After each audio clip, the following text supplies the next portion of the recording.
Bueno, creo que estamos listos para empezar. Así que, bueno, ¿están todos dispuestos ya? Bien. Entonces, bueno, les cuento cómo vamos a diagramar la clase de hoy. Hoy va a ser una clase donde vamos a primero resolver el práctico que les mandé ayer a la noche, lo puse en el campus, y después vamos a hacer un leve repaso de lo que dijo Patricia, junto con esto, y después vamos a hacer un repaso de todas las unidades que vimos hasta el momento. O sea, de las 4, o sea, ahora vamos a hacer lo que habló Patricia el miércoles, y vamos a hacer las otras 4 unidades también. Así que, vamos a empezar con esto. Les voy a compartir cuál era la primera pregunta. Ustedes no sé si lo tienen a mano. Los factores de la presión arterial. Exacto. A ver si lo puedo compartir.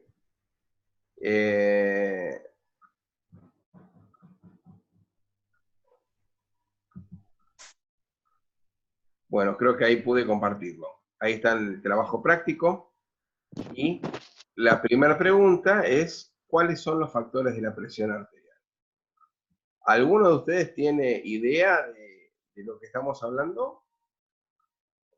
Tiene que ver con el gasto cardíaco, el volumen sistólico, las resistencias periféricas. Los tres factores responsables de la presión arterial son el gasto cardíaco, ese es el primero, que es el volumen de sangre que bombea el corazón por minuto. Es la cantidad de sangre que envía el cuerpo al corazón por minuto. Luego el volumen plasmático, la cantidad de plasma. Y la otra son las resistencias periféricas. Eso tiene que ver con todo el sistema venoso arterial, por donde va la sangre. Y todos los fármacos que nosotros vamos a utilizar para controlar, sean diuréticos, sean diferentes elementos para bajar la presión, lo que vamos a hacer es que disminuya uno, dos o todos estos factores. O sea, van a disminuir estas cosas, o sea, estos tres factores. Entonces, esos serían los tres factores y aclarar un poquito. Vamos a la segunda pregunta.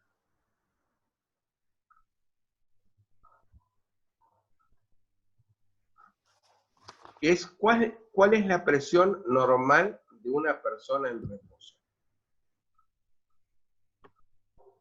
La presión normal de una persona en reposo es 120/80. 80.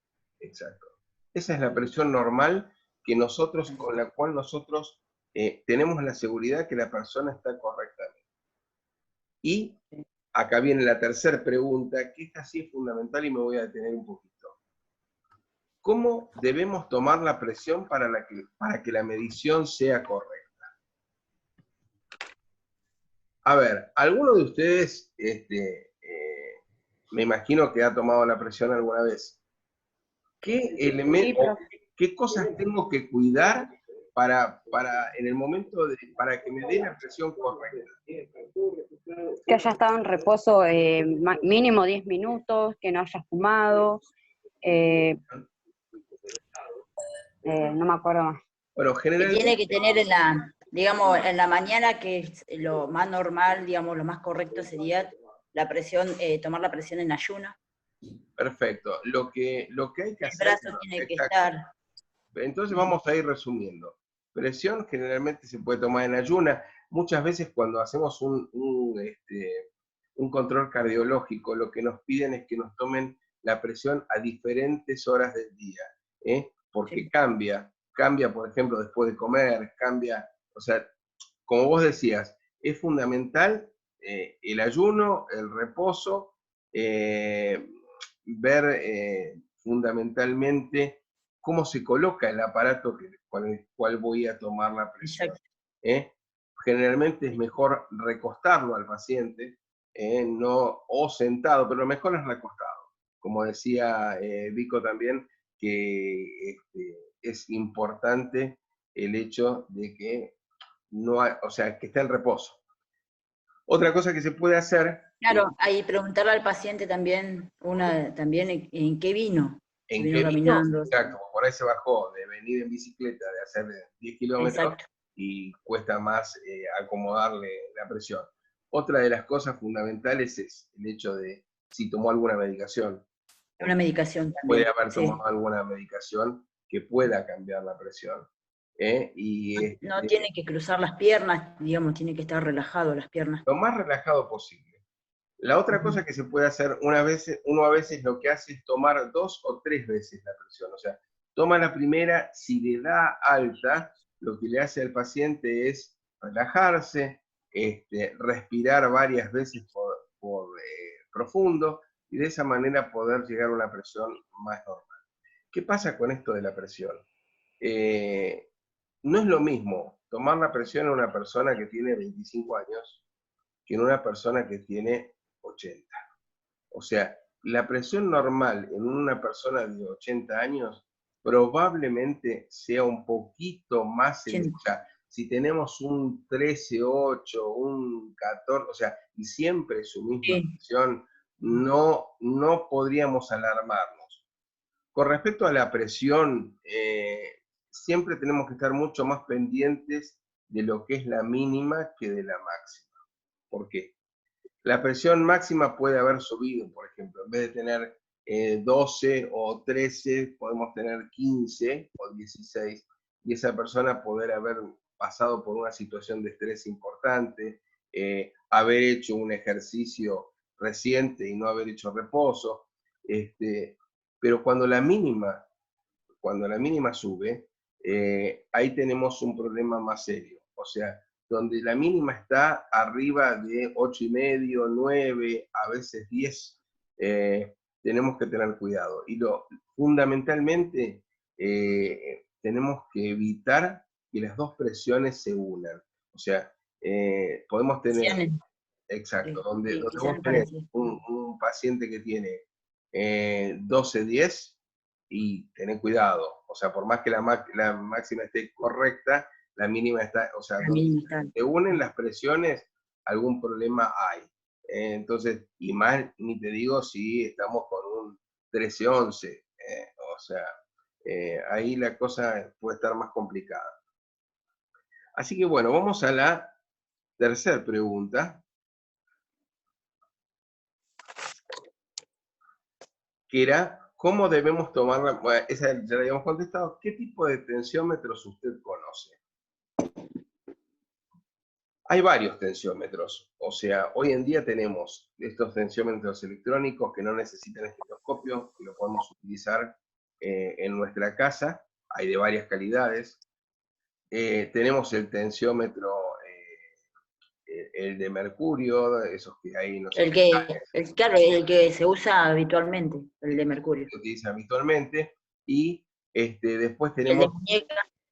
Claro, y tenemos el de muñeca, tenemos esos sistemas que toman la presión para hacer estudios, que se insuflan solos y van haciendo un registro de la presión durante 24 horas. Estos son para estudios más avanzados, pero generalmente el paciente va a trabajar con dos. Uno es el que le toma el enfermero, el médico, que es el de mercurio con el estetoscopio, y el otro es el automático, el que puede el digital solo. sería. El problema que hay con estos tensiómetros es, primero, todos los factores que hablamos antes. El factor de que esté en reposo. Después, cuando se lo pone, que no doble el brazo, porque donde dobló el brazo, el manguito hace presión y cambia totalmente la presión que se tomó. O sea, eso es cuando el paciente se lo toma solo. Ahí donde podemos tener la mayor cantidad de errores. Y además, el tensiómetro digital que tiene el paciente en la casa tiene que ser de buena calidad. Si no es de buena calidad, lo más probable, además, generalmente no es que tiran para abajo, generalmente tiran para arriba. Entonces, el paciente por ahí se toma la presión, se asusta y hay gente que ¿cómo les podría decir? Viven pendientes de eso. Por ahí comen, a mí pasó una vez en una reunión, fui a una casa que habíamos comido de todo y sacaron un tensiómetro de esto y se empezaron a tomar la presión. Yo digo, le van a cualquier cosa, o sea, si le dije esto, es totalmente no sirve para nada lo que están haciendo. Al contrario, es lo mejor para asustarse. Y nosotros nos tomamos la presión siempre después de comer. Y es una pavada. O sea, eso fundamentalmente hay que, cuando uno al paciente le dice que sí, que se tome la presión sola con su aparato, hay que darle, el médico o la enfermera o el enfermero tiene que darle cómo hacerlo o mostrárselo. Eso sería lo más correcto. Porque si no, generalmente, y entonces, ¿qué pasa? Va a hacer consultas por esto que es un error. Claro, hay que educarlo al paciente. Exacto, hay que educarlo y hay que decirle cómo lo tiene que hacer. Cuanto mejor lo eduquemos, menos va a volver. Entonces, Claro. eso es bueno, más en estos tiempos que corren de coronavirus. Bien, ¿a qué se llama insuficiencia cardíaca y qué trastornos puede desencadenar? Esa es la quinta pregunta. Entonces, vamos a ver qué es lo que sucede en una insuficiencia cardíaca. Lo primero que tenemos que ver, o sea, como bien dice la palabra, insuficiencia es que el corazón no está trabajando lo suficiente. Exacto, no trabaja lo suficiente. Entonces, ¿qué es lo que le sucede? El corazón disminuye su capacidad de contraerse. Ustedes saben que el corazón es un elemento automático que se contrae y se distiende. Entonces, se relaja. Entonces, lo que hace es que su posibilidad de bombear suficiente cantidad de sangre para satisfacer las necesidades metabólicas del organismo se ve disminuida. Entonces, no puede bombear la cantidad de sangre que el cuerpo necesita. Si estás en reposo, probablemente el problema no es tan grande. Profe, a veces se le escucha bastante bajo y no entiendo bastante. A ver, ¿ahora se me escucha mejor? Sí, ahí sí. ¿Qué les digo? Hay alguien que no cerró el micrófono y hay ruidos. Hay ruido o hay una tele, no sé, A pareciera. ver, vamos a silenciarlo a todos y después cada uno se abre el micrófono. Bien, por ahí me pueden escuchar mejor. Entonces, en una insuficiencia cardíaca, como les decía, no se bombea la sangre como corresponde. ¿Qué pasa? En reposo más o menos la cosa va. El tema está cuando queremos hacer alguna actividad. Donde queremos hacer alguna actividad, al no poder bombear la cantidad de sangre correspondiente, tenemos problemas serios de oxigenación en nuestro cuerpo. Entonces, ¿qué va a desencadenar progresivamente una insuficiencia cardíaca? Una es una hipertensión. Esto podríamos decir que es lo primero que va a suceder. Y vamos a tener que tratar de alguna manera la hipertensión. Si esto se complica, probablemente vayamos a lo que es un infarto de miocardio, que ya ahora vamos a ver qué es. Podemos tener una arteriopatía coronaria, o sea, una isquemia. Y además, y acá les voy a agregar algo que la gente no tiene en cuenta, que la diabetes también tiene una pata cardíaca, que es diabetes. Que la diabetes muchas veces se puede desarrollar no solamente por un tema propio de la persona, sino además por una insuficiencia cardíaca. Entonces, muchas veces el enfermo diabético no sabe que además es enfermo cardíaco y tiene que tener los cuidados no solo de un paciente diabético, sino de un enfermo cardíaco. Esto es importante que lo sepan porque ustedes cuando estén en una guardia, estén en una sala, tener muy en cuenta que el diabético generalmente es cardíaco o es cardíaco. Así que esto ténganlo en cuenta, porque muchas veces las medicaciones que se dan sí pueden ser para cardíacos y no para diabéticos, y ahí tenemos el problema. Es justamente el tema de los fármacos, que tanta bolilla les damos, que es lo que estamos estudiando. Bien. ¿Qué es una cardiopatía isquémica?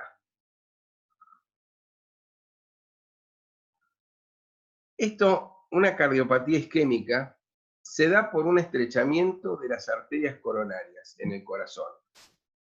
Lo que se conoce, este estrechamiento, se conoce como arteriopatía coronaria, cuya causa fundamental en el adulto es la aterosclerosis.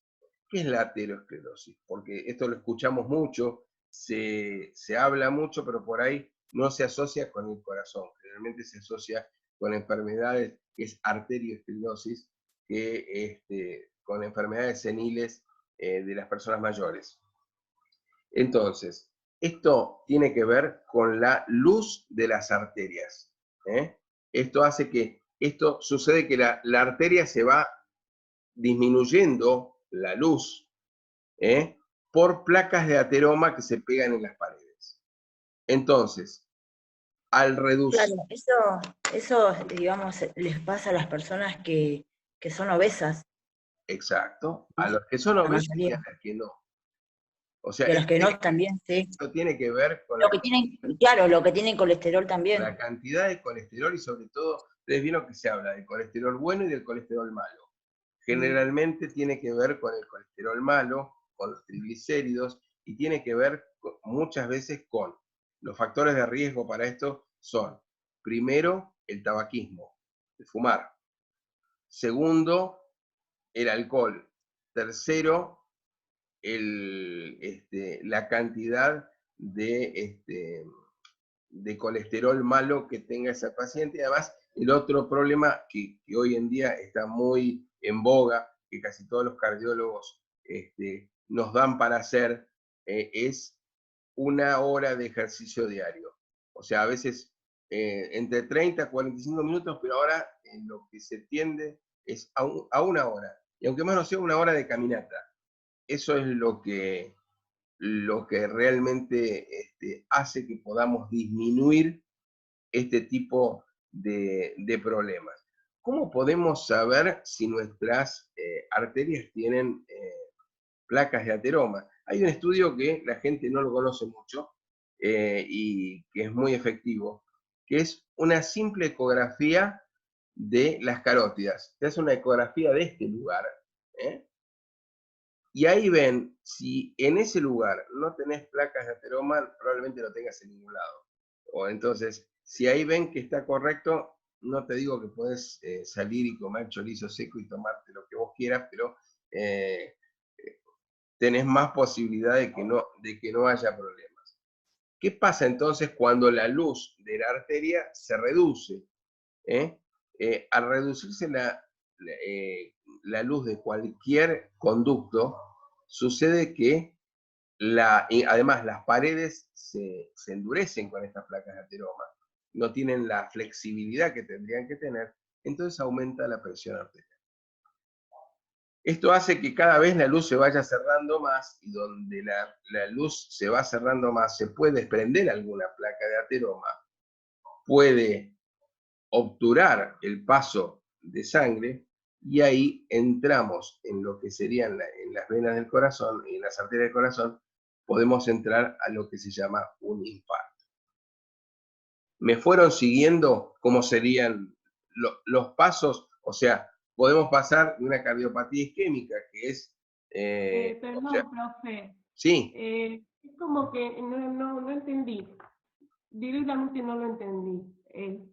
Porque yo había copiado que es una enfermedad ocasionada por la arteriosclerosis, que es la encargada de proporcionar la sangre en los músculos cardíacos. O sea, mi pregunta, por lo que estoy escuchando de usted, está mal contestada, porque como que, o sea, se me hizo como un lío, no es que no lo entiendo. No.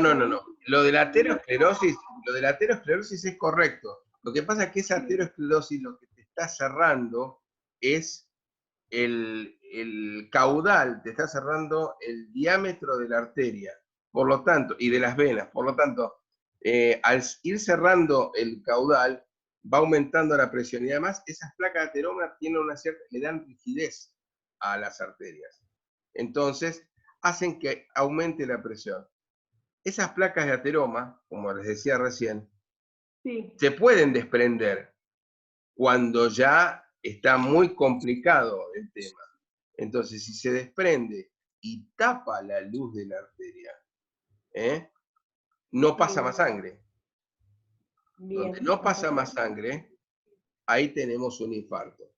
Ahí la cosa se complicó más. Entonces, si no pasa sangre, cualquier tejido donde no le vaya sangre, ese tejido se muere. ¿Y qué pasa? Cuando se muere una parte del corazón, perdemos masa muscular cardíaca, y ahí tenemos un problema grande. Entonces, ahí es donde tenés que hacer, muchas veces, eso lo inventó un cardiólogo argentino oriundo de La Pampa, que es el gran René Favaloro, logró hacer un bypass, se corta un pedacito y se hace un bypass para la parte donde está infartada.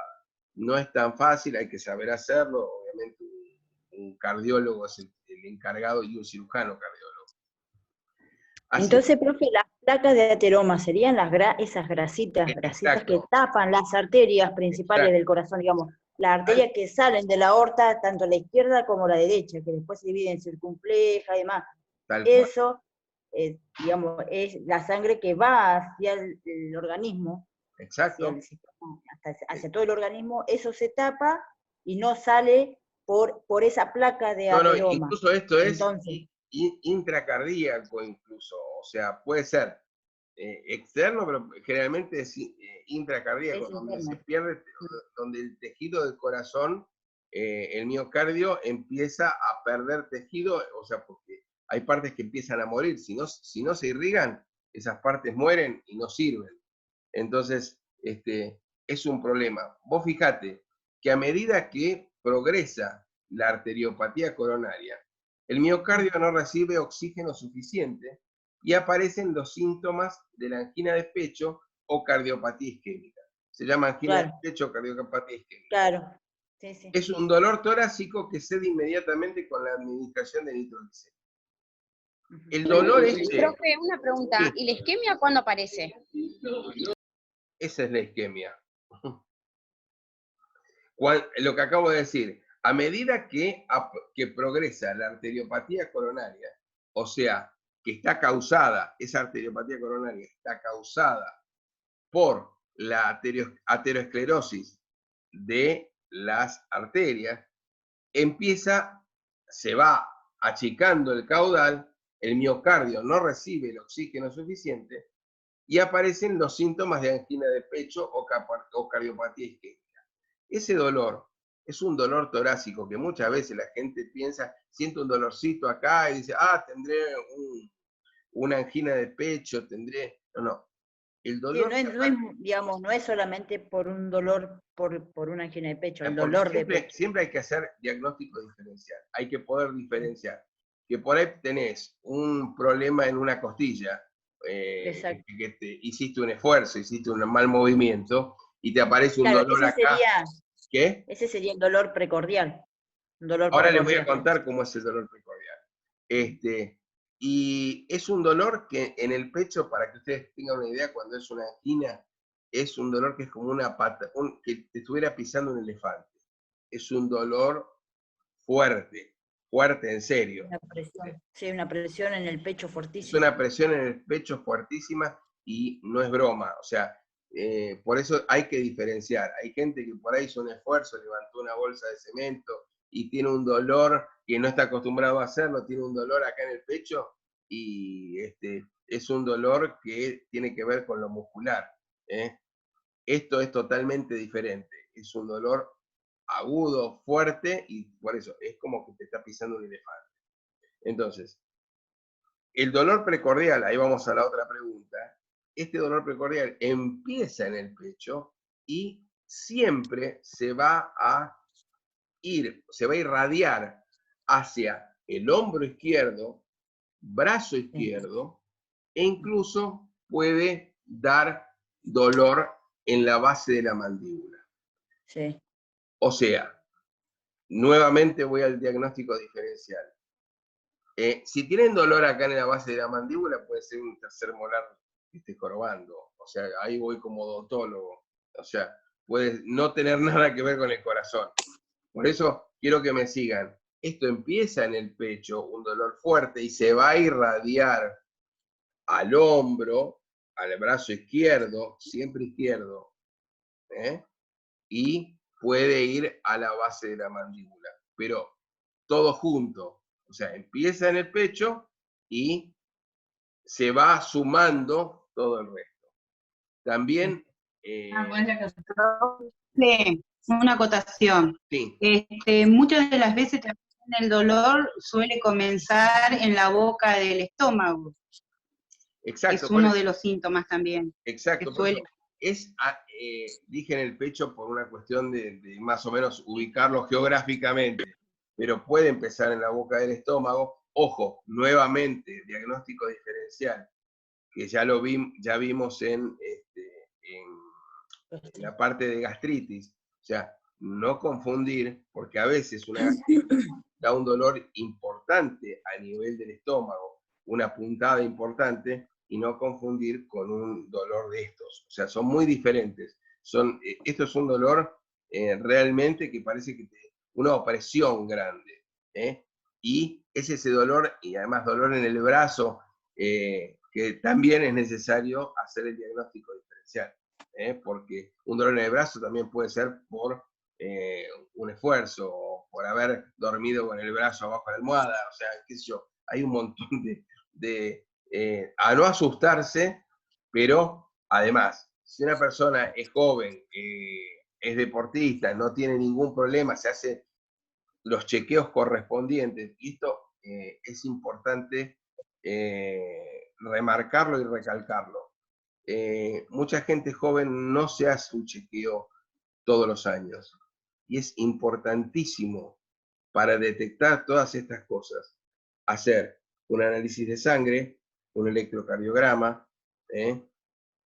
Es básico, pero hacerlo todos los años, aunque uno tenga 25 años, porque a veces hay gente que no sabe y tiene el colesterol alto, aunque sea flaco, porque es por estrés, y todas estas cosas se pueden ir desarrollando. Incluso podemos detectar si hay una diabetes. Sí. Pensé que había alguien que me hablaba. Así que, ¿más o menos se va entendiendo todo esto? Sí, profe. Bien. Entonces. Sí, profe, se entiende. Bárbaro. Vamos a la otra pregunta.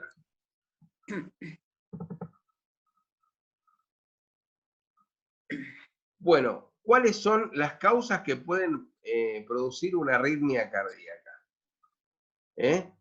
Una arritmia cardíaca, ¿qué es primero? Es que el corazón no lleva, como bien dice, no lleva el ritmo que tendría que llevar. Es una arritmia. Y esto sucede cuando se altera la conducción del impulso eléctrico que despolariza las células miocárdicas. Entonces, este tipo de arritmias, hay varias arritmias. Una de las más comunes son las extrasístoles. Por ejemplo, uno siente que el corazón hace 2 latidos juntos y para.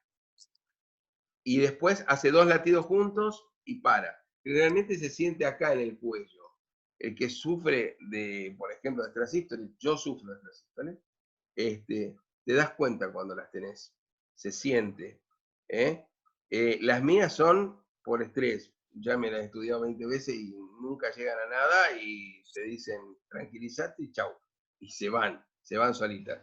Ahora, cuando está alterada la conducción del impulso eléctrico, cuando la arritmia es por otra causa, es donde tenemos que ver y estudiar precisamente el corazón. Generalmente lo que se hace... Profe, sí. La conducción esa es del sino auricular, ¿puede ser? que tenga relación. Exacto. Vos sabés que el corazón es autónomo, o sea, el corazón no le marca el ritmo a nadie, o sea, el corazón vos lo sacás del cuerpo y sigue latiendo si todavía está vivo. Entonces, este es el problema, como es autónomo, se altera la conducción del impulso eléctrico que despolariza esta célula y es lo que hace que el ritmo no sea marcado, como vos decís, por el nodo sinusal. Y claro que es el marcapaso principal del corazón. o sea, cuando eso te falla, ¿qué se hace? Se coloca un marcapaso externo. Sí. Un marcapaso externo generalmente a la gente mayor que generalmente tienen algún problema ya de conducción importante. Sí, mi mamá lo tiene hace 15 años. Exacto. Te colocan un marcapaso que hoy en día son totalmente modernos. Antes lo tenían, hasta salía de adentro, era nada que ver. Hoy en día está debajo de la piel, ni se nota, y te lo regulan a través de un control remoto externo, a través de Bluetooth o de inalámbrico. Es facilísimo, hasta podés ponerle la cantidad de pulsaciones que vos querés. Obviamente eso lo hace el médico, no es que cada uno va a poner cuánto quiero. Claro.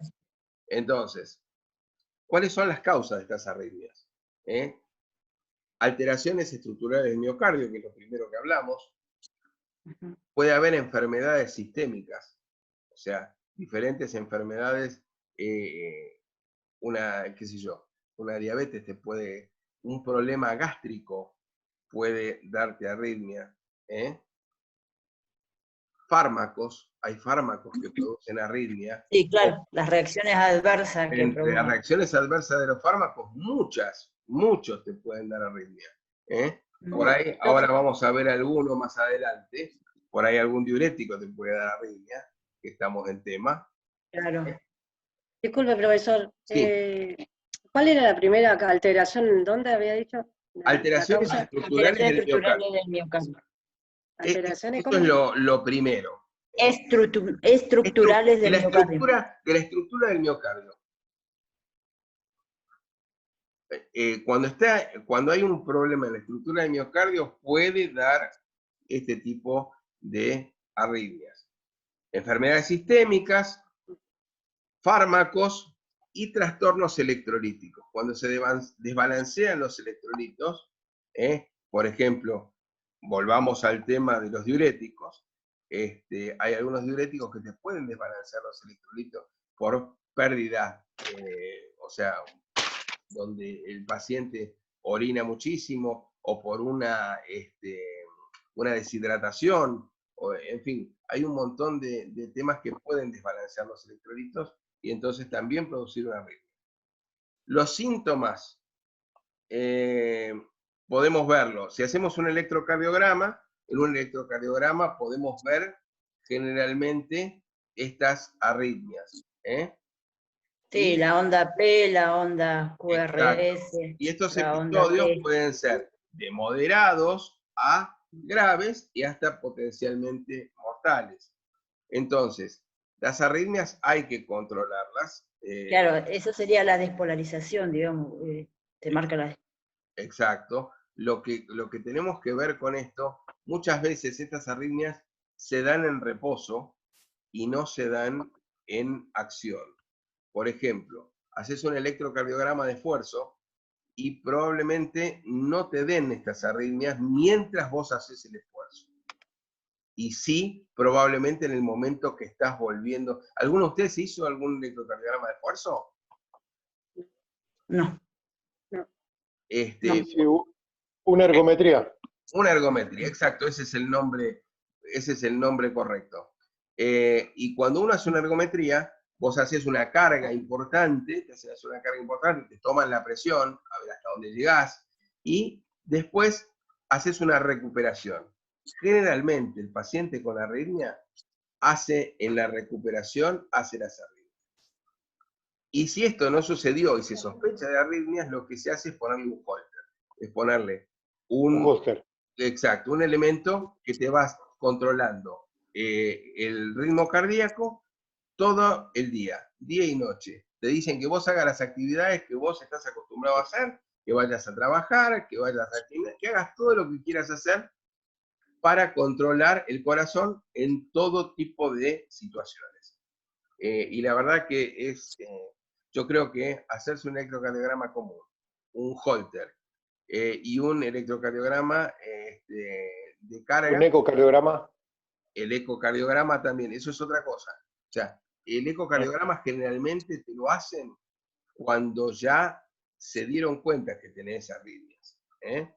O sea, para profundizar la sospecha. Para profundizar el estudio y incluso te pueden hacer una cámara gamma, o sea, estudios ya más sofisticados para ver realmente cómo es el tema y cómo poder solucionarlo, qué medicación darte, en fin.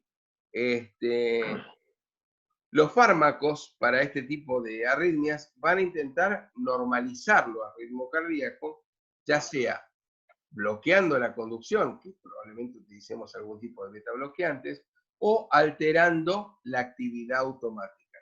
O sea, tratando de devolverle el ritmo a ese corazón. Generalmente, cuando es este tema, como hablábamos hace un ratito, probablemente donde no se pueda devolver el ritmo, tenés que utilizar un elemento externo que se llama marcapasos. Esto es fundamental. Con respecto a los marcapasos, la persona que lo tiene que hacer podríamos decir, los service en tiempo y forma para que nunca este marcapasos deje de funcionar, porque si deja de funcionar es lo mismo que un paro cardíaco. Entonces, tenemos que procurar que esto no se quede sin batería, que esté regulado correctamente, porque muchas veces la regulación cambia con la actividad que tiene el paciente. Si es un paciente que tiene mucha actividad, probablemente las pulsaciones que le van a poner son más elevadas que un paciente que es más una persona que está postrada o algo así, el ritmo es mucho más bajo. Así que bueno, vamos a otra preguntita.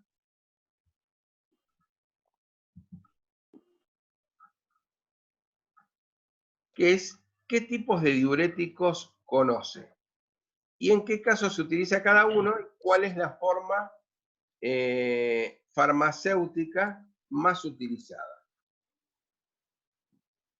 Bueno, el otro día estuvieron viendo algo de esto con Patricia, ¿no es cierto? De los diuréticos. Y yo ahora les voy a subir, en un rato les voy a subir un PowerPoint que hice resumiendo un poquito todo esto de lo que estamos hablando. La clasificación de diuréticos tenemos los de bajo techo o tiacídicos. O tiacídicos, exacto. Que tenemos la más conocida es la hidroclorotiacida, y después tenemos la indapamida y la clortalidona. Tengan en cuenta que la mayoría de los diuréticos, y estos de bajo techo, son por vía oral. La forma farmacéutica es vía oral. Y generalmente estos se utilizan cuando tenemos que utilizar un diurético. ¿Sí? Para una hipertensión puede ser. Para una hipertensión de leve a moderada, o sea, es o utilizarlo en concomitancia con otro diurético. Muchas veces se utilizan dos. Y los de bajo techo, como son, no crean problemas serios, probablemente se pueden utilizar con otros. Después tenemos los de alto techo o de LASA, el más conocido es la furosemida. Y acá la furosemida. Y el tema de la furosemida es que se puede dar tanto por vía oral, tenemos presentaciones orales y tenemos presentaciones parenteral, tanto intramuscular y en emergencias tenemos para intravenosa. O sea, los de alto techo tenemos la posibilidad de administrarlo, o sea, generalmente estos son los que van a utilizar ustedes en las terapias o utilizarlo en internaciones, porque no solamente es oral, sino intramuscular, o también de urgencia, que necesito bajar sí o sí un edema importante por vía intravenosa. Después ¿Sublinguales tenemos, también? ¿Son sublinguales o de emergencia? no, son por intravenosa. No, directamente lo mandas por vena. Después tenemos los diuréticos, que son los ahorradores de potasio. Y estos tenemos los antagonistas de la aldosterona, que son la espironolactona y la espledenona,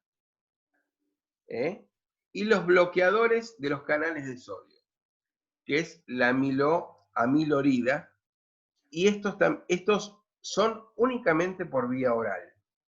O sea, los diuréticos ahorradores de potasio, tanto los antagonistas de la aldosterona como los bloqueadores de canales de sodio, son por vía oral. No hay con forma farmacéutica intramuscular o intravenosa. Después tenemos los inhibidores de la anidrasa carbónica, que es la acetazolamida, que también se utiliza en forma de vía oral. Y luego los osmóticos, estos se utilizan mucho, sobre todo en los hospitales y en las salas. Osmóticos, que es el manitol, y esto es únicamente por vía parenteral. Este es el único que solamente viene en forma de vía parenteral.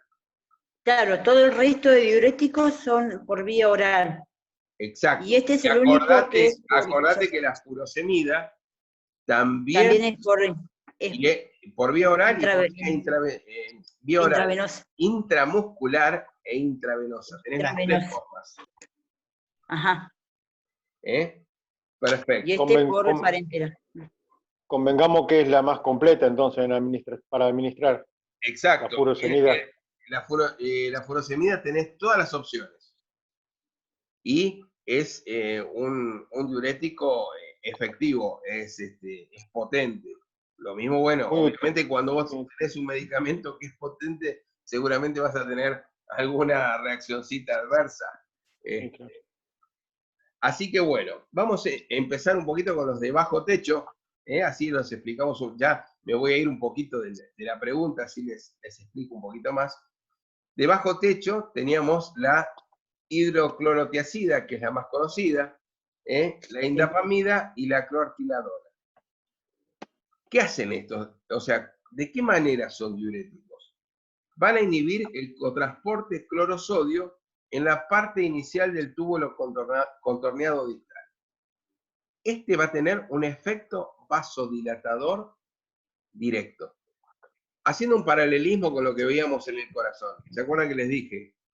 Cuando teníamos las placas de ateroma y se reducía la luz de una arteria, aumentaba la presión. Si yo tengo un efecto vasodilatador, o sea, dilato el vaso, ¿qué va a pasar? Va a fluir más sangre. Exacto, fluye más sangre y bajo la presión arterial. Eso, y mucho más si está orinando. Exacto. Vos lo que tratás de hacer es sacar líquido del cuerpo. Entonces, ¿qué uso va a tener? En una hipertensión leve a moderada, que ya lo dijimos hace un ratito, edema cardíaco, renal y hepático por uso de corticoides. Esto acuérdenselo bien cuando vayan a lo que son antiinflamatorios esteroides, los glucocorticoides, que pueden dar edema cardíaco, renal y hepático cuando se utilizan en demasía. Cuando utilizamos mucho de esto, hay gente que lamentablemente no hay otra opción de darle mucho corticoide y puede pasar esto. Entonces se le administran este tipo de diuréticos de bajo techo. Pero una de las es uno de los usos. Después, una de las Profe, reacciones... una compañera quiere hablar. Sí. Sí, lo que queremos pedir es que cierren los micrófonos los que hablan porque satura muchísimo, se acopla. Ah, bueno, una vez que hablaron, cierran el micrófono y cuando quieren preguntar. Gracias. Perfecto. Entonces, vamos con las reacciones adversas. Cansancio, hipopotasemia grave, hipotensión, etc.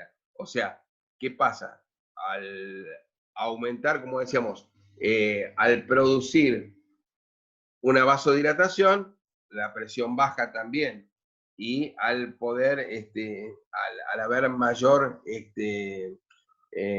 capacidad de orinar, también. Aumentan el riesgo toxicidad renal de los AINES. Esto volvemos a el capítulo nuevamente, ¿no? De los antiinflamatorios no esteroideos. Hay que tener cuidado con esto porque si estamos dando AINES y estamos dando algún diurético de bajo techo, tenemos que tener cuidado con la toxicidad renal de estos AINES. Y disminuye la excreción de líquido.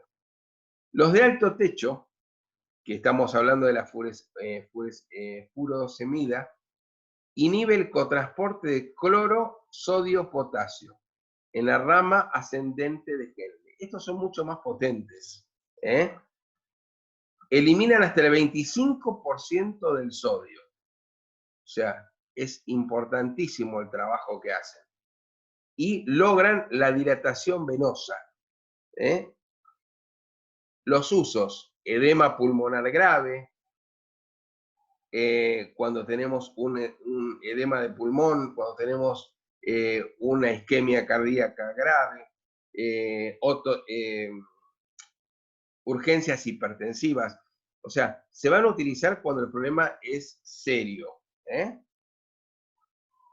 El problema de esto es que las reacciones adversas pueden dar hipopotasemia, acúfenos, discrasias sanguíneas, ototoxicidad, pueden provocar problemas serios en el oído. Profe, sí. Profe, ¿qué es acúfenos? Acúfenos. Los acúfenos son zumbidos o ruidos en el oído que no creo que, mira, si no me equivoco, para meter un dato de color o chusmerío, Luis Miguel sufre de acúfenos, que tuvieron que tratarlo y todo porque le complicaba en el tema de la afinación. Mirá dónde terminamos hablando. Pero para que se acuerden, estas cosas ayudan a hacer que uno se pueda acordar. Discrasias sanguíneas, ototoxicidad, colapso circulatorio. Aumentan la concentración de ácido úrico y de glucosa en sangre. O sea, los pacientes que tienen gota tienen que tener mucho cuidado con este tipo de diuréticos, porque pueden aumentar la concentración de ácido úrico y para eso necesitamos otra medicación. Entonces, es importante tener esto en cuenta. Bien, ahora vamos a los ahorradores de potasio. Son antagonistas de la aldosterona. La aldosterona es una enzima. Y tenemos la espironolactona y la eplerenona. Solo pacientes con función renal adecuada y niveles normales de potasio. O sea, esta es la premisa importante para poder administrar un diurético que sea ahorrador de potasio. Así que las RAM que pueden traer estos, y esto, ¿se acuerdan que algo le adelanté recién cuando hablábamos de arritmias? Son las arritmias por hipopotasemia. Este es uno de los fármacos, cuando hablamos hace un ratito, que nos pueden dar una arritmia por que haya bajado el potasio. Y puede dar deshidratación. Se potencian con antihipertensivos. Y después tenemos los bloqueantes de los canales de sodio, se suman, pueden dar insuficiencia cardíaca congestiva cuando se desea un efecto diurético sin hipopotasemia. Las RAM son signos de hiperpotasemia. Pueden aumentar el potasio y tener, nuevamente como dijimos, una arritmia cardíaca. Después tenemos los inhibidores de la anidrasa carbónica. Es una enzima, la anidrasa carbónica, es una enzima que desempeña el papel de mantener el equilibrio iónico entre agua y sales. O sea, el equilibrio electrolítico, que hablábamos recién hace un ratito, que también te puede desencadenar una arritmia. La droga es la acetazolamida.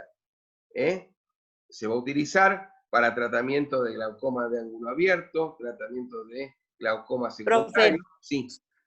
¿sería eso isotónico, el equilibrio, o no? O sea, el equilibrio iónico entre agua y sal. Exacto. Acá se pierde, o sea, esta es la enzima que va a tratar de mantenerlo. El equilibrio, claro. El equilibrio, la anidrasa carbónica trata de mantenerlo. Se desempeña el papel de mantener el equilibrio iónico entre agua y sales. Así que la acetazolamida servía entonces para tratamiento de glaucoma de ángulo abierto, secundario, glaucoma cerrado y maligno. También se utiliza este tipo de diuréticos para pacientes que tienen epilepsia. Es uno de los medicamentos que se utiliza para la epilepsia. Otro uso fuera de lo que es diurético que se utiliza es para el mal de la altura de los escaladores de montaña. Cuando una persona está escalando y sube a mucha altura, muchas veces se le da una acetazolamida. ¿Qué va a hacer esto? Va a hacer dar como reacción adversa una poliuria, o sea, mucha cantidad de orina. Puede dar falta de apetito, que eso se llama anorexia. Dar un sabor metálico y ya cuando la cosa se pone mal, una acidosis metabólica.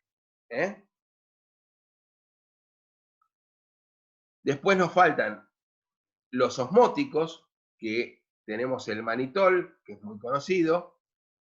Esto alivia sintomáticamente el edema, o sea, es muy importante para, como les había contado antes, oliguria en insuficiencia renal aguda, edema cerebral, hipertensión ocular elevada. O sea, esto es vamos a poder retirar muchos edemas del cuerpo importantes con el manitol.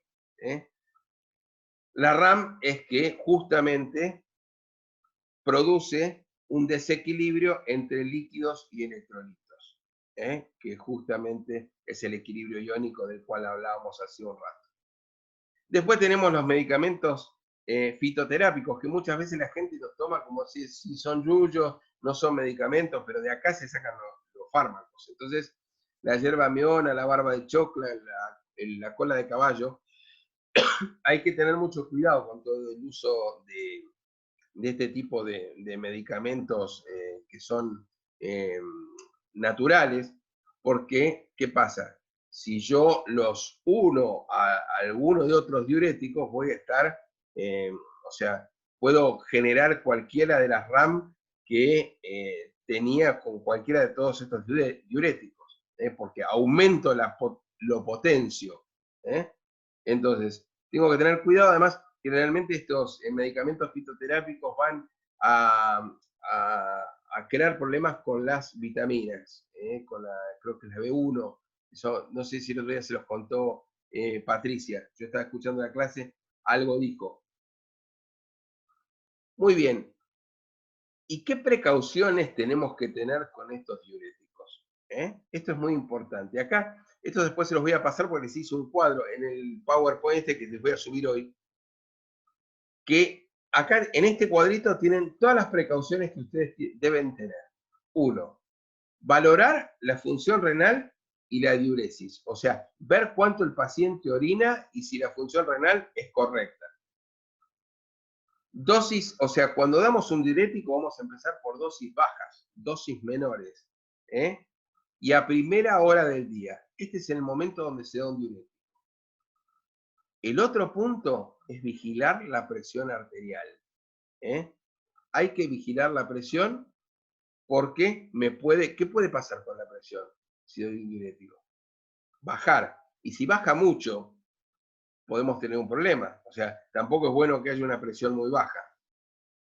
Después, Pacientes tratados con diuréticos de Lassa y tiacídicos deben recibir dieta rica en potasio. O sea, con los de alto techo y con los de bajo techo, necesitamos dar una dieta rica en potasio, salvo si este paciente tiene una insuficiencia renal.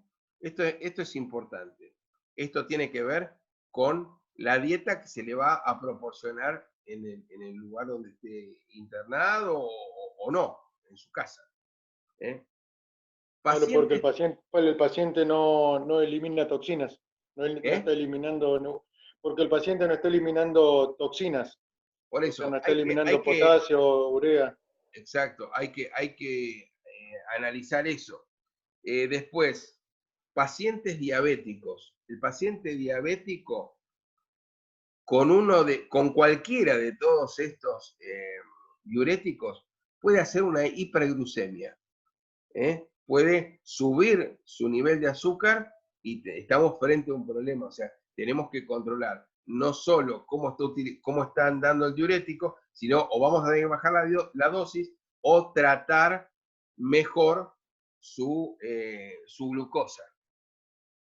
Después, en los que son ahorradores de potasio, debemos cuidar los signos de hiperpotasemia. ¿Y esos signos cuáles son? Náuseas, cefalea y arritmias.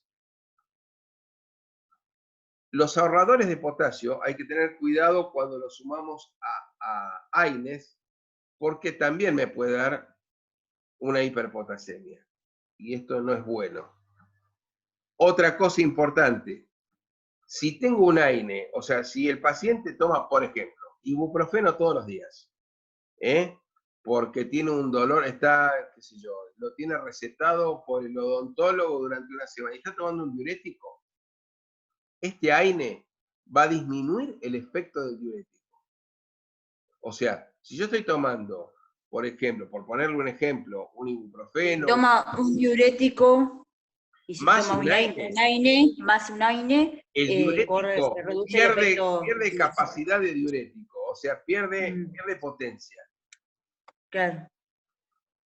La otra cosa que hay que tener en cuenta cuando uno da un diurético es las determinaciones periódicas de electrolitos en plasma. Es fundamental el balance electrolítico.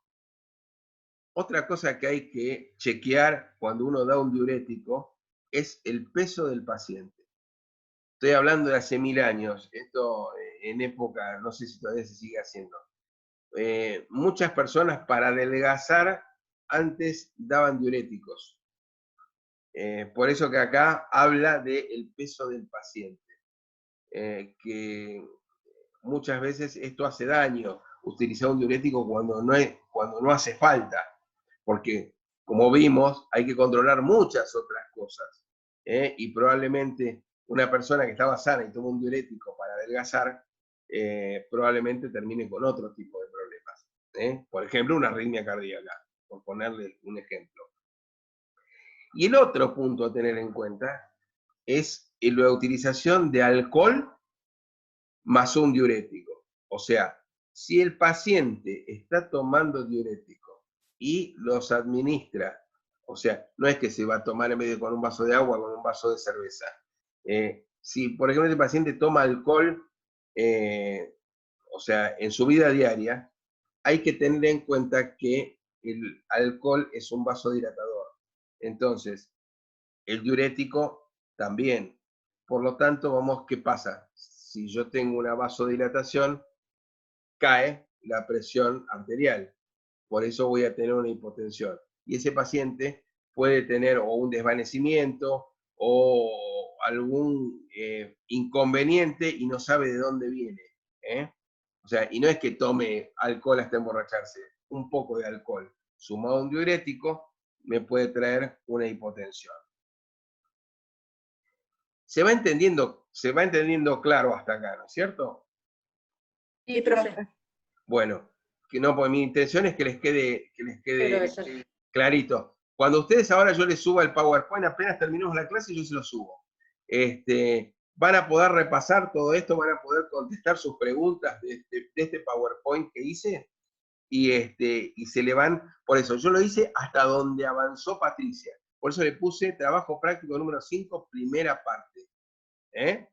Para que ahora va a venir la segunda, siempre hay una segunda parte, después que dé la clase del miércoles. La clase del miércoles les cuento que va a ser larguita, porque le otorgaron como 2 horas y pico a Patricia, así que va a ser entretenido el tema.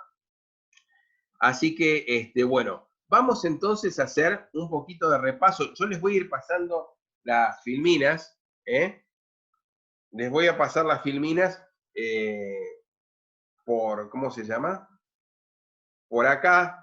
Por lo que me dice la computadora, se está grabando todo y está quedando muy bien. No sé cómo se hace para subir un video de esto que debe pesar no sé cuánto. No sé si se puede bajar la cantidad de píxeles o lo que sea. Pero la computadora me dice que se está grabando. Así que esto díganselo a sus compañeros que, bueno, después no sé cómo les va a llegar, pero creo que vamos bien. Bueno, voy a mostrarles, entonces vamos a ir al repaso de lo que sería para el primer parcial.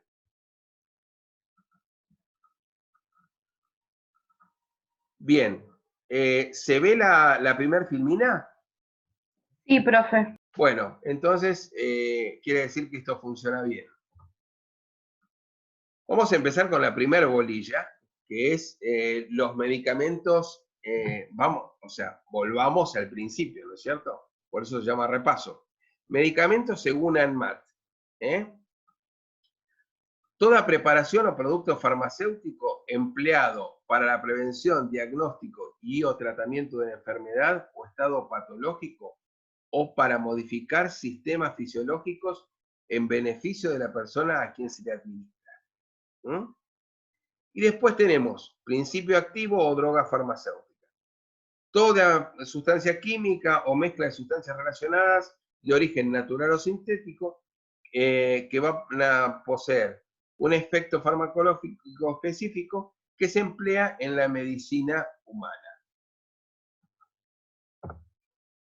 Fecha de vencimiento. Esto se acuerdan que esta fue la única clase que pudimos tener juntos, que es la fecha de vencimiento. Fundamental que el medicamento no esté vencido.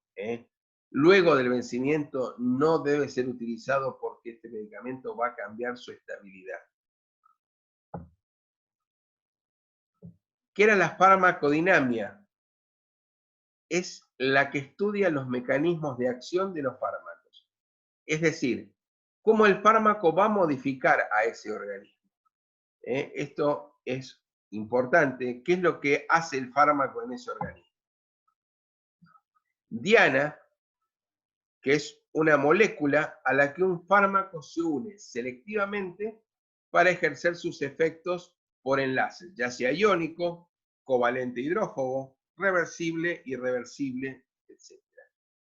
Y después, ¿qué es una diana? Sí, es una proteína con función fisiológica que va a mediar efectos de sustancias reguladoras endógenas como hormonas, neurotransmisores, etc. Y también se las reconoce como receptores. Para estos receptores hay agonistas, que son fármacos que producen fenómenos cualitativamente semejantes a los de las sustancias endógenas, que actúan sobre dichos receptores, se denominan agonistas del receptor. Y van a estimular a este receptor. ¿Qué tipos de agonistas hay? Hay puros o totales cuando producen el efecto máximo. Cuando se unen y producen el efecto máximo. Y los parciales no llegan a producir este efecto máximo. Antagonistas son aquellos que al unirse al receptor impiden que la sustancia endógena o cualquier otro agonista se una y lo estimule. Tipos de antagonistas. Competitivos son aquellos que se van a unir al mismo sitio del receptor que los agonistas. Los no competitivos se unen a otra parte de la molécula del receptor Entonces el agonista se puede unir, pero no activarlo. Los mixtos, que según la concentración pueden actuar como competitivos o no competitivos. Y los irreversibles, que no se disocian del receptor. Hablábamos de farmacodinamia, que es lo que produce en el organismo, y ahora vamos a hablar de farmacocinética, que la farmacocinética estudia los procesos que determinan la duración de acción del fármaco. O sea, qué es en el organismo, cómo modifica el fármaco. Y vamos a ver que tenemos... Profe, el anterior era cómo el fármaco modifica al organismo. Al organismo. ¿No? Y esto es como el organismo... Sí. Y este es como modifica al fármaco. Exacto. Bien. Entonces, cuando tomo cualquier fármaco, va a haber una liberación del principio activo. Después va a haber una absorción en diferentes lugares. Puede ser hepática, puede ser estomacal. Distribución por el organismo. Metabolismo. Algunos dan metabolitos y otros se activan. Son los profármacos. Y la excreción del fármaco o de sus metabolitos. Biodisponibilidad. Perdonen que voy un poquito rápido para poder pasar por todos los temas. Es la fracción o porcentaje de una dosis administrada de fármaco inalterado que llega al flujo sanguíneo, o sea, a la circulación sistémica. O sea, la biodisponibilidad es la cantidad de fármaco que llega útil, que no fue alterado por nuestro organismo. Vías de administración de los fármacos: vía enteral, vía parenteral, vía tópica o local. En la vía enteral tenemos vía oral y por sonda nasogástrica. Las ventajas son que es la más habitual, más económica, más segura. La desventaja es el metabolismo hepático o de primer paso. Esto si utilizamos una vía, por ejemplo, una vía intramuscular o intravenosa, esto lo sacamos. La intravenosa lo sacamos. Poca o nula absorción y degradación del fármaco por el pH gástrico o enzimas digestivas. Vía oral, formas farmacéuticas, tenemos comprimidos, tenemos dentro de los comprimidos masticables, de liberación prolongada, sublingual, recubiertos de capas múltiples, con cubierta gastroresistente o entérica, efervescentes, etc. Después tenemos cápsulas duras o de gelatina. Estas cápsulas de gelatina generalmente son más rápidas, y las formas líquidas o suspensiones para reconstituir, que son las que van a hacer efecto más rápido de todos. Vía parenteral, tenemos la intravenosa, la intramuscular, la subcutánea, la intradérmica, la intratecal, la epidural, la intraósea, intraarticular, intraarterial e intracardíaca. Bien, no me voy a detener en las que son intradérmicas. La clase de repaso esta también está en el Moodle, así que esta también se las he dejado. Voy a pasar a lo que es vía intravenosa. El medicamento se introduce directamente en el torrente sanguíneo. Es la vía más rápida en la aparición de los efectos del medicamento. Hay diferentes métodos de administración. Unas veces se hace muy lentamente y de manera continua, como puede ser el caso de los sueros, la fluidoterapia.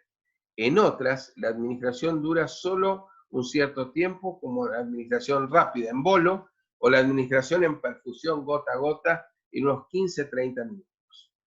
Es muy importante que sea realizado por personal cualificado, ya que pueden aparecer complicaciones si no se hace correctamente o si no se mantienen las condiciones de asepsia para evitar infecciones. ¿Qué pasa? Las condiciones de asepsia son fundamentales. Y el otro tema es que la vía se haya puesto correctamente y la cantidad, según el medicamento, de cómo, o sea, el tiempo en que se pasa. Hay medicamentos que no se pueden pasar rápido. Eso ya lo vamos a ir viendo. Vía tópica o local, Es un procedimiento de administrar fármacos en forma líquida, loción, linimentos o semisólidas, pomadas, cremas o sólidas, supositorios que se absorben a través de espinomucosas. Las vías tópicas de absorción por mucosa son la vía rectal, vía vaginal, vía nasal, vía oftálmica y vía óptica. Los cambios en la embarazada, puede haber un aumento del 50% del volumen sanguíneo que disminuye, compensada por la disminución de proteínas y un aumento del fármaco libre. Va a haber un aumento del flujo renal y diuresis, va a haber un aumento de eliminación del fármaco. Puede haber un aumento del flujo hepático más aumento de actividad metabólica por progesterona y mayor metabolización hepática, o sea, de primer paso. Sistema digestivo, disminución de la movilidad y vaciamiento. Perdón. Sí. ¿El volumen sanguíneo de la embarazada disminuye o aumenta? Perdón, disminuye. Listo, gracias. Sistema digestivo, la disminución de la movilidad y vaciamiento gástrico aumenta la absorción. La mayoría de los fármacos se van a utilizar en la menor dosis que presente efecto terapéutico. Esto es fundamental. En una embarazada, si tengo que, por ejemplo, con dolor de muela, le doy paracetamol, que es una droga que estaría permitida. Voy a empezar por un paracetamol 400, a ver si el dolor pasa. Si no pasa, será un 500, un 650 y llegaré a uno de 1 gramo. Pero siempre voy a empezar por una dosis mínima que dé efecto terapéutico, o sea, que me quite el dolor. Interacciones farmacocinéticas. Tenemos la interacción en la absorción, donde puede haber una modificación del pH, retraso del vaciamiento gástrico, presencia de alimentos. Pueden evitarse mantener un intervalo de 2 a 3 horas entre la administración de fármacos que interactúan. Interacciones en la distribución, fijación de las proteínas plasmáticas superior al 90%. Un ejemplo es el ibuprofeno. Interacciones en el metabolismo, aumentarlo o disminuirlo. Y las RAM, las reacciones adversas a los medicamentos, de esto que hablamos tanto nosotros. Una reacción adversa es cualquier respuesta a un medicamento que sea nociva y no intencionada, y que se produce con la dosis que se aplica normalmente al ser humano cuando se utiliza para la profilaxis, el diagnóstico o el tratamiento de una enfermedad, o para la restauración o modificación de funciones fisiológicas. O sea, cuando yo doy un medicamento, muy probablemente haya alguna reacción adversa. Esa reacción adversa puede ser una reacción adversa leve o una reacción adversa complicada. Depende de lo que sea. Yo les diría que ni siquiera vean un prospecto, porque cuando uno ve un prospecto realmente se asusta y creo que no tomaría ningún medicamento. Fármacos actuantes en el aparato digestivo. Acá pasamos a la segunda bolilla.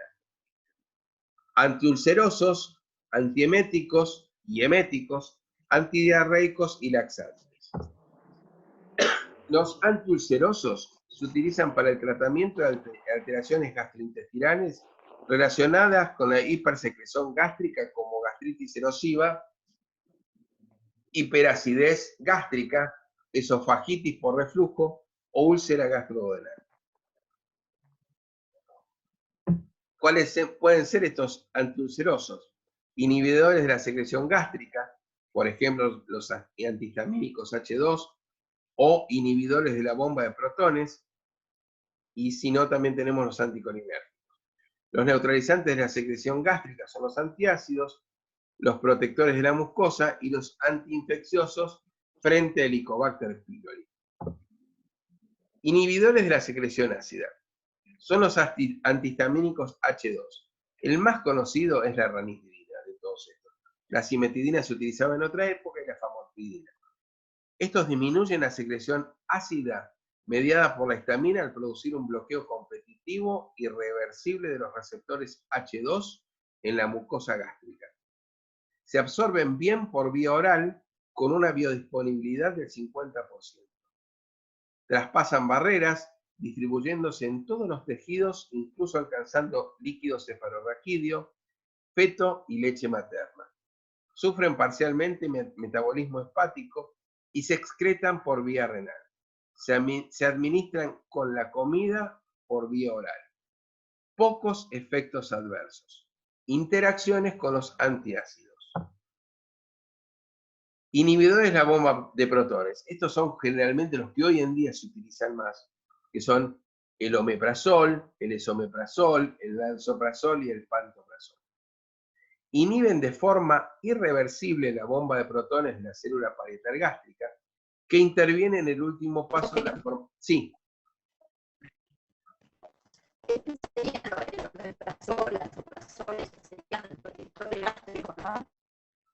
Perdón, no te escucho bien.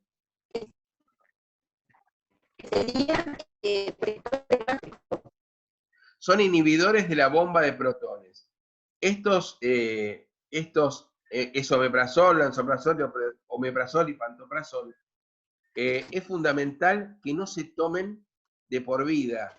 O sea, estos se utilizan generalmente antes de las comidas a la mañana, voy a tomarlo, y por 28 días, no por más que eso. Se unen a proteínas plasmáticas, sí.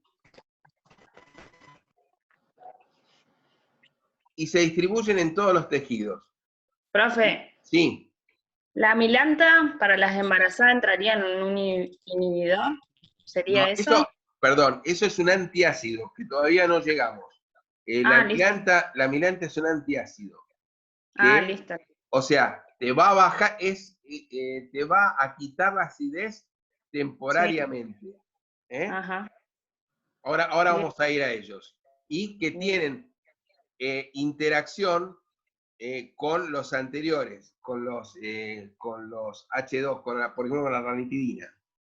Ajá, listo, gracias. Muy bien. Tengan en cuenta que el esomeprazol, el lansoprazol, como habíamos visto con algunos antibióticos, disminuyen la efectividad de anticonceptivos orales también. El omeprazol, el esomeprazol. Y disminuyen la acción de los antifúngicos. Antiácidos. Acá vamos con tu pregunta. Sustancias que reaccionan con el ácido clorhídrico y lo neutralizan. Bicarbonato de sodio, hidróxido de aluminio. Sí. Se te escucha muy mal.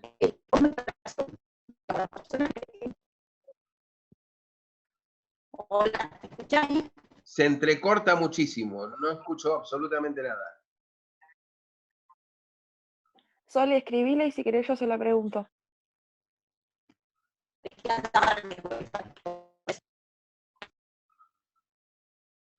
Sí, porque se entrecorta muchísimo. ¿Ahí? A ver si escucho ahora. Hacé la pregunta.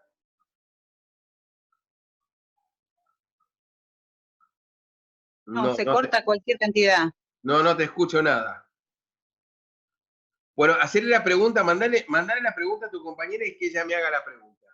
Seguimos y cuando lo tengas, me haces la pregunta. Porque si no, no voy a llegar a las 11 con todo esto. No creo que llegue. Bicarbonato, decíamos que los antiácidos son el bicarbonato de sodio, el hidróxido de aluminio, hidróxido de magnesio y su combinación. Aquí, dentro de estos, está el milanta. Su efecto dura entre 3 y 4 horas. Las más utilizadas son las formas líquidas, son las que calman más rápido. El bicarbonato también anda muy bien. ¿Qué cuidado hay que tener con el bicarbonato de sodio? Que utilizado en demasía me aumenta la presión arterial por el sodio. Esto ténganlo en cuenta. Los protectores de la mucosa. Aumentan los mecanismos protectores o establecen una barrera física o ambas cosas y protegen la mucosa esofágica y gastroduodenal de la acción corrosiva del ácido clorhídrico y de la pepsina. Estos son el sucralfato, el bismuto coloidal y el misoprostol. Son muy buenos frente al Helicobacter pylori. Tienen pocos efectos adversos. Y cuando voy a tratar el Helicobacter pylori, que esto es importantísimo, no solamente sea un inhibidor de la bomba de protones, sino que lo voy a mezclar con un antibiótico. De esta manera voy a poder eliminar a este bichito. ¿Qué antibiótico? Puede ser amoxicilina, puede ser metronidazol, y en el caso de ser alérgico a las penicilinas, puede ser alguna eritromicina, como la ralitromicina. Antieméticos. Se utilizan para el tratamiento de los vómitos de diversa etiología. Los neurotransmisores que controlan el vómito son la serotonina y la dopamina, y la acetilcolina, la noradrenalina y la histamina. Estos fármacos van a actuar bloqueando estos neurotransmisores. O sea, van a bloquear a cualquiera de ellos o a todos juntos. Entonces, antagonistas serotoninérgicos, el dolasertón, el ondansetron, este es el más conocido, es el que más se utiliza como antiemético, el ondansetron, el granisetrón y el palonosetrón.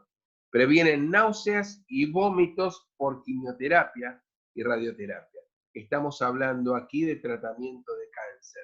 Esto lo vamos a ver más adelante, pero quédense con esto. Antagonistas dopaminérgicos. Pueden también bloquear receptores serotoninérgicos, muscarínicos o histamínicos. La metoclopramida, una de las más conocidas, la clevoprida, la domperidona, droperidol, proclopesamina y prometacina. Vía oral, rectal o intravenosa. Todo tipo de vómitos y síntomas extrapiramidales. Otros antieméticos, antagonistas muscarínicos y antihistamínicos, previenen la cinetosis, escopolamina, ciclicina, dimehidrato, difenidramina. Estos los vamos a ver en antihistamínicos. Actúan bloqueando los diferentes receptores de los núcleos vestibulares del oído interno y bloquean esta área con el centro del vómito.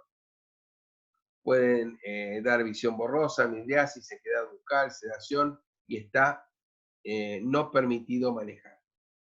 Otros antieméticos pueden utilizarse los corticoides, como la dexametasona y la metilprednisona, que van a disminuir la emesis causada por quimioterapia. Estos pueden ser coadyuvantes también para, en un tratamiento de cáncer por quimioterapia, a veces se dan corticoides. Y también se pueden dar antagonistas de receptores de neurosis. Eméticos. Estimulan el vómito. Estos hacen todo lo contrario. La apomorfina es un estimulante dopaminérgico de la zona quimioreceptora. Esto es por vía subcutánea. Alcaloides, ementina y cefaleína. Después tenemos los antidiarreicos, que tenemos. ¿Qué es una diarrea? Primero, para dar un antidiarreico. Es una emisión frecuente de heces sueltas. Puede ser aguda, apareciendo de golpe, y durar entre 3 y 14 días, o crónica, durar entre 3 a 4 semanas, con pérdida de apetito, fiebre, náuseas, pérdida de peso y cansancio. Esta última puede ser parte de diferentes enfermedades. Puede ser un síndrome de intestino irritable, que es bastante conocido, enfermedad de Crohn, colitis ulcerosas, sobreinfección bacteriana, malabsorción de ácido biliar, enfermedad celíaca, diarrea asociada a diabetes. O sea, como ustedes ven, hay un montón de posibilidades que pueden dar una diarrea. Habrá que hacer los estudios pertinentes para poder hacer el diagnóstico diferencial. Inhibidores de la movilidad. Opiáceos, difenoxilato y loperamida. La loperamida se utiliza mucho como antidiarreico. Aumentan el tono, reducen la movilidad del estómago, aumentando el tono del duodeno, retrasando así el vaciamiento gástrico. El intestino delgado aumenta el tono y las contracciones que no causan propulsión. Absorbentes. Carbón activado, caolín y pectina. Absorben toxinas y agua. Modificadores del transporte de líquidos, subsalicato de bismuto y estimulan la absorción. A ver, aguárdenme un momentito. Aguárdenme un momentito, por favor.